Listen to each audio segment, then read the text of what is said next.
Hello, my name is Leroy Blevins. Welcome to Mysteries and Histories. In this episode here, what I like to do is I like to talk about the eyewitnesses and the JFK assassination.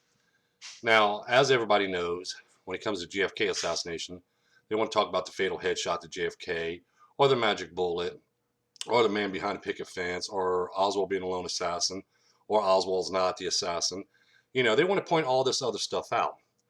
But one thing I never noticed, one thing I did notice, I should say, one thing I did notice that when I read people's books and other researchers' books and watch documentaries and everything else, we never really hear that much about the eyewitnesses. Okay, they might give their testimonies here and there, but people don't know about the danger that a lot of these eyewitnesses was in during that time. Okay, when I was doing my research, like I said, when I do my research, I go in depth. I look at it from all different angles and everything else. So in this video here, what I want to do is I want to talk about the danger that actually eyewitnesses was in on that day as well, right along with, JFK being assassinated and stuff. But there was actually eyewitnesses was in danger too. And I want to show you the reason why I say that, because a lot of, like I said, a lot of people don't understand this. A lot of people don't even talk about this. But honestly, to do true research on this case, we have to look at it at every angle. You have to look at it from different point of views. And you have to look at other things as well. Okay, so we're going to get into it. And I want to show you why it's so important, even this information is so important when it comes to JFK assassination. We know there was 5 gunmen there. Okay, these are locations. County Records Building, Texas School Book Depository, shelter number 3 on the grassy knoll. Okay, we also know there was 13 shots fired, as you see here. Yes, there was a crossfire and stuff. It's 13 shots. But like I said, what people don't understand is when you look at this, okay, which I'm going to show you another map in a minute. When you look at this, you're going to sit there and say, wow, they really were in danger. These eyewitnesses really don't know how much in danger they really were. But when you get done seeing this video here, you're going to find out there should have been a lot more injuries that day. Thank God there wasn't. Okay. But a lot of people during that time watching the assassination of JFK in front of them, but also being in danger themselves. Okay. And here's, because like I said, when I point this stuff out, I want to point this out because, see, we as researchers and, people, bystanders and all this other stuff, talking about it and everything else, okay, we never fully get the understanding from the eyewitnesses that's been there, the suffering they went through, okay, 50 plus years of having this nightmare relive in their heads, okay, and in their dreams, okay. Nobody wants to take a look at that, but that's what I try to do too. I try to take a look at it, put myself in their shoes at that time, okay, and get more understanding into the case. Excuse me. Here is a layout of Dealey Plaza.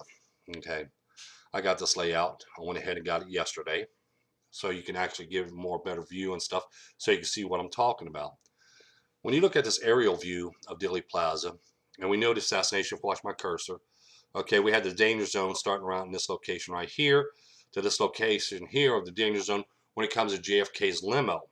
Okay, but there's actually more danger zones there on the outskirts of when shots were fired over here and everything else. But now I want to show you something that a lot of people don't understand right here. When we look at this Zapruder film and other films and stuff like that, we see all these people. Okay, we have the 3 men on the steps. We have Mr. Zapruder, Mrs. Sussman standing on the wall here. We got the Newman family standing right here. Okay, we got Mary Mormon, Gene Hill, Bush Galady, another gentleman, his son right over here. We got Alt Jen and 3 other gentlemen there. We got a man, his wife, and their child, and another man in this position here. We got another couple over in this position here. And we got 2 men right over in this location here. And then we have James Tagg standing by the corner. I mean, by the curb where the bullet struck. Okay. Now, when I look at this, it's like, geez, oh, peace. When you put these fire, the location of the gunman and the shots they took that day. Now, we're talking about distraction shots. Okay, these are distraction shots. These are 2 distraction shots. But this is the kill shot. This is the fatal headshot to JFK and the shot to Governor Connally. As you notice, I didn't put a lot of the shots in here, like the 2 shots from the gunman right here, where he struck JFK twice, JFK and then Governor Connally, and the 2 shots from Oswald, because I want to show this evidence here of the bystanders that was there that day, the eyewitnesses, and show you when you look at this, look how much people was in these fire zones, okay, in these line of fire, that any one of them could have been shot that day. Okay, James Tagg got hit by a piece of curb that flew up and hit him on the side of the cheek. Okay, he got hit, okay, by that bullet. Okay, but look at the 2 bullets right here and 2 bullets here, you know, and then you got 2 bullet strike here, bullet strike here. Okay, we're going to start on this side here. We know James Tagg got hit by one of the bullets.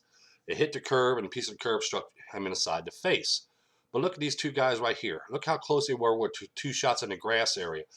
Okay, these 2 guys here was that close right here in this location, because the 2 bullet to the grass area hit right here. Okay, so we got the 2 guys right here running back. They're right over in this location. But then we have this couple here, this man and woman, in this location right here. So the shots are actually right in front of them. Then we have the over in this location here, which is a couple and their son and another gentleman right here, which was right by the curb. I mean, by the manhole cover shots. Okay, so now we have the manhole cover shots. These people are right in that line of fire right here. And then coming across their heads, which they don't know it at that time. They didn't know it, but now they know it if they watch this video here. Like, all Jim, bullets was flying across his head. This guy right here, bullets was flying across his head. Mary Mormon, Gene Hill, okay, bullets was flying across their head. Now let's look at the Newmans. They had 2 bullets coming across their heads that hit the steps there, and a sign on a lamppost here. Okay, and then they had the 2 shots coming up from behind them that struck JFK and Governor Connally. We have Mrs. Sessman and Mr. Spruder right here, where 2 shots are coming out from right behind them. One coming this way and then one coming this way from behind them. Then we have the men, that 3 men standing on the steps. They're in between 2 fire zones here, where the bullet struck the steps where they were standing, and then the bullet that struck the lamppost right here. So see, people don't understand this. When I looked into this case and stuff, and then I marked a map down like this where the location of the people are and everything else. And I was like, wait a minute. Let's lay, you know, the line of fire over this, and let's see what happens. And when we laid it over, it's like, geez, oh, peace, these people have bullets flying over their head or landing right beside them, and they didn't even know it. Okay, James Tagg was the only one that was struck by a piece of the curb that a bullet hit. The only one, okay? Only one. But look at all these other people. So I went ahead and I did this, and I was like, okay, let's look at this. By these locations in this zone right here, where these distraction shots were taken, okay, and then the fatal headshot JFK and Governor Connally being shot, there was 22 adults, 4 children, for a total of 26 people. 26 people, 22 adults, 4 children in the line of fire. Okay, this is why I sit there and said that why they took the distraction shots close to people. They was in danger zone, but they never knew it. Thank God that no one never got struck that day by any of these distraction shots. James Tagg was one, the unlucky ones, but he just got a piece of curb that hit him in the side of the face, which that was pretty lucky, you know, instead of a bullet actually striking him and taking him down. But look at all these shots was fired over people's head. Mary Mormon, when she was taking her picture, there was bullets flying over her head. She didn't even know it. There was a bullet being fired in front of her. Okay, there's 2 shots being fired in front of her. And then when she's taking that picture and stuff like that, we have the Newmans with their 2 children, okay, in their arms and stuff like that, or standing right beside them. And 2 shots are being fired from behind them. 2 more shots coming across their heads, you know. That's why they hit to the ground. Okay, this is when we look at this is what makes a lot of sense now. Then we get more information, we get more detail. This is why the Newmans hit the ground, because there's bullets flying all around them. We have the people on this side of, if you watch my cursor, on this side of Elm Street here, in between Main and Elm. There's shots being fired there, the manhole cover, the grass area, the curb shot and stuff. Bullets flying over these people's heads, striking right beside them, close beside them. Okay, Mary Mormon was only about 75 feet away from the manhole cover. where 2 bullets struck there, and another 7 to 8 feet where 2 shots into the grass area. But we see these couple right here, they're walking right into that line of fire, walking right into it, and they didn't even know it, and bullets striking right in front of them. These guys right here, you can see them running over to this way. They're running towards Main Street because they're getting out of line of fire because they know these bullets are striking here. And then we have people running up the hillside. This is when you look at this and you say, now it makes more sense, because this is why people is running up the hillside. They wouldn't run up the hillside to go after an assassin. They was running up that hillside there to get undercover. That's why I'm trying to tell people when it comes to my research and everything else, when I point this stuff out, okay, when you look at this, like I said, I took out some shots here because I just want to point out this, the distraction shots and the fatal headshot JFK and then Governor Connolly shot. Okay, look at this zone here. Okay, the mark in yellows is where these people were standing at the time of the assassination happening. Newman standing right here. Mr. Zapruder and Mrs. Setzman standing on the wall right here. 3 guys standing right here. You see them right here. They're standing right here on these steps. Okay, we got James Tagg standing over here. We got 2 men running over here. A couple right here. We got a man, his wife, and his son, and another man standing in this location here. We have, a couple here. Man and wife there. Okay, we got Alt Jen and 2 other men right here. And one's falling to the ground. If you see it right here, which I'll zoom in, you can see him falling to the ground. This is the reason why he's falling in the ground when we watch the Zapruder film. Because if you notice this, bullets are flying across his head and striking his manhole cover here, then here, and then 2 in the grass area. Okay? And then we have Mary Mormon and them standing right here. And as you see, 5 shots coming across her head. 5 shots coming across her head and Gene Hill's head. And Alt Jen Alt Jen and this guy here. 5 shots are flying across his head. The couple and their son and this other guy. Okay, 5 shots have gone across their head. This couple here, coming across their head was 3 shots. Okay, these 2 guys here, 1 shot was coming across their head, but actually they was more close to it. Like these people here, they was close to them shots. It was actually in between the manhole cover shots and the grass area shots, so they was right there. It was right in front of them. And then that's why we see the one image where all of them's running up steps. Even this couple here is actually running up steps as well, because I ID them as well when I start piecing these images together. I wanted to make this video here so people can understand a lot more and understand that actually there's more people in danger that day when you watch this Zapruder film and any other films and stuff. Like I said, when they talk about the JFK assassination, they only talk about a few things when it comes to it. The mafia is behind it, Cuba is behind it, Castro is behind it, or the government was behind it. They're talking about that. They're talking about the fatal headshot to JFK come from this location, come from that location, come from behind the picket fence area or the south side stuff. But they're never telling us any of this information about these people standing in these locations. These people had gunshots, bullets flying over their heads or right in front of them or right there on the side of them. They're not telling us information, okay? Which I don't understand why. As a researcher,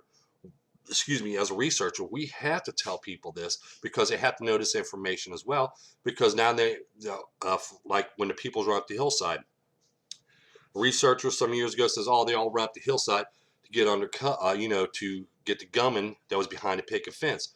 Okay, that was an easy story for them to make up. But when you look at this and you say, well, here's shots being fired right over their head and land right beside them, right in front of them, right across from them. Okay, bullets flying behind them, coming from behind them. This is why people's hitting the ground. This is why people's running up the hillside stuff, because they're getting undercover because they was in the line of fire, and people don't understand that. Okay, that's why I said for the people when we look at the case as a bystander, researchers today and stuff like that, even people that wasn't there, they're the ones that are doing research. Just like me, I wasn't there. I wasn't even born at the time of assassination, but I'm doing more research on it. Any other researcher that you can never think of any other researcher that was actually there that day. They was somewhere else, and they might have been alive during that time, but remember, they was never there during the assassination. So see, they're just looking at information that's given to them by eyewitness accounts and everything else, but they're not looking fully into the JFK assassination itself. Okay, Me, I look fully into it. I got to understand everything. I got to look at every angle and stuff, just like right here. No one's going to talk about the eyewitnesses or how much danger they was in, where they was actually at the time of the assassination. What danger was they in? There was bullets flying across their heads and landing beside them or landing in front of them, as I point out here. But people don't know this information. Okay, people doesn't know this information. They're not even going to tell you this. Okay, that's what gets me so upset when I started going into the JFK assassination, is because when I started looking over this, reading the books, watching documentaries and movies, I'm sitting back and I'm hearing the stories, and that's what I'm doing, is hearing or reading the stories. I'm not seeing no evidence to back up anything they say, but I'm reading the story and I'm hearing the story, but no one's talking about none of the eyewitnesses. They'll throw in James Tagg once in a while. That's it. They'll throw in Mary Mormon's photo saying she took a picture of the badge man. But if it was badge man, if no one ever brought that out and said badge man, they wouldn't even talk about Mary Mormon that much. Okay. But the point of fact of it is this. Look at how much danger that these people is in. They was actually in a crossfire as well. No, they just came there just to see the president. Okay, just say hi. We're supporting you. We're backing you. You know, that's what they came here for. But they was actually in danger there themselves. Plus, that's the reason why everybody's run up the hillside, because of these distraction shots. Okay, landing in front, landing on the side, and bullets flying across their heads and stuff. And some of these people did not even know that, but they was actually in a danger zone. But I want to make this video here to get more information out and show people, right now, when you look at the assassination of JFK, JFK was assassinated, Governor Connally was hit, James Tagg was hit, and yeah, Officer Tippit was shot later on, that day.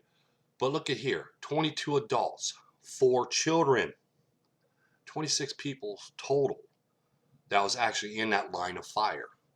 But no one's going to tell you that. I could tell you that because, like I said, I go in details. I know exactly how many people was in the line of fire and whose life was in danger, and I post it right here and I show you. I hope this information helps you out as well, makes you understand a little bit more. I really would appreciate, any feedback on my comments, videos and stuff, so, to let me know if I'm doing a good job or not in my videos, because I really would appreciate it. Don't forget to tell your friends about us. Don't forget to hit that like button. Don't forget to subscribe. Post this video on social media and stuff so other people knows this information. Not only JFK and Governor Connally was in danger that day, but a lot of eyewitnesses was, as you see here. Thank you, and you have a pleasant day.